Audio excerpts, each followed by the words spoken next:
Xin chào tất cả mọi người. Trước mắt mọi người đây là bộ bàn ghế Minh Quốc T12, bộ voi chiến, voi ma mút T12 gỗ hương đỏ Nam Phi, hàng tay đặc rất đẹp và đẳng cấp, vừa được xưởng dựng xong mập phần thô và dựng lên xếp ngay ngắn lại và quay video lên cho mọi người chiêm ngưỡng sản phẩm này.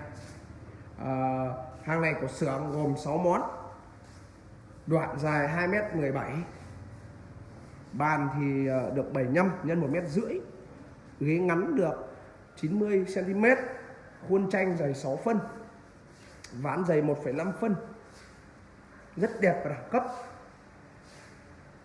và vách của nó là dày 4 phân mọi người nhé. Hàng này là hàng 100% là lõi của gỗ hương đỏ Nam Phi, gỗ rất bền và tốt, đã đánh giấy giáp nhẵn nhụi rồi.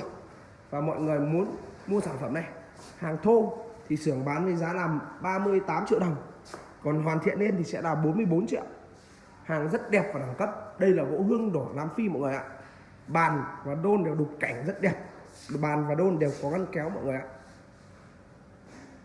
Bàn đôn đục cảnh và có ngăn kéo. Xưởng vận chuyển toàn quốc cho mọi người. Nếu mọi người mua hàng thô thì xưởng để cho mọi người là 38 triệu. Còn nếu mọi người muốn hoàn thiện sơn BU hoàn chỉnh lên thì xưởng bán với giá là 44 triệu đồng một bộ mọi người ạ. Chỉ 44 triệu đồng thôi, mọi người có được một sản phẩm đẳng cấp và đẹp như này rồi. Hàng đặc xịt luôn mọi người ạ, rất đẹp và đẳng cấp. Mặt hàng này vừa được dựng xong và chuẩn bị giao lên cho anh Tuấn ở thành phố Hải Phòng. Anh Tuấn ở thành phố Hải Phòng, anh sơn BU hoàn chỉnh đầy đủ, được xưởng bán cho anh với giá là 44 triệu đồng mọi người ạ, là mua được sản phẩm này rồi. Đây chính là ghế ngắn của nó, dài 90 phân.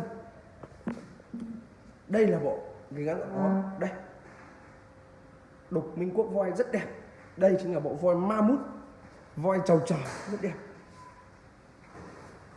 Và bàn đục cảnh, đây chính là bàn của nó đây mọi người, và là gỗ hương đỏ Nam Phi, hàng trần lõi luôn. Bộ voi ma mút này thì đẹp thì phải khỏi nói luôn, vì thứ nhất là mặt hàng này rất chi là độc đáo và đẳng cấp và đa dạng. Gỗ đều dày dặn chắc chắn, ván dày 1,5 phân, nên mọi người yên tâm về chất lượng và độ dày dặn của bộ bàn ghế này. Xưởng xin lượt qua một vòng cho mọi người xem về sản phẩm này. Một bộ sản phẩm gồm 6 món gỗ hương đỏ Nam Phi rất đẹp, chất gỗ hương đỏ Nam Phi rất đỏ ỏn, rất đẹp và dày dặn và chắc chắn. Gỗ rất bền, bảo hành cho mọi người 35 sản phẩm này. Riêng mặt hàng này xưởng bảo hành cho mọi người 35 sản phẩm bộ Minh Quốc voi này. Đây là bộ voi ma mút mọi người nhé. Nếu ai hỏi mọi người thì mọi người đây sẽ nói là đây là bộ voi ma mút T12, một sản phẩm rất đẹp và được dựng xong phần thô. Những sản phẩm nào đẹp và độc và giá hợp lý, đảm bảo là rẻ nhất trên thị trường hiện nay luôn, thì xưởng sẽ quay lên và mọi người có thể like và đăng ký kênh YouTube này của xưởng. Kênh YouTube này của xưởng hàng ngày sẽ up lên những video và những sản phẩm độc đáo vô cùng cho mọi người, nếu mọi người quan tâm đến những mặt hàng của xưởng. Và một lần nữa thì xin cảm ơn mọi người và hẹn gặp lại. Chúc mọi người một buổi xem video thật vui vẻ. Và em xin nhắc lại với mọi người là đây là bộ bàn ghế voi chiến tay đặc gỗ hương đỏ Nam Phi, hàng trần lõi, giá bán hàng thô là 38 triệu đồng, còn hoàn thiện sơn BU đầy đủ, kính bàn, kính đôn và vận chuyển lên đến tận nhà cho mọi người là 44 triệu đồng một bộ mọi người nhé.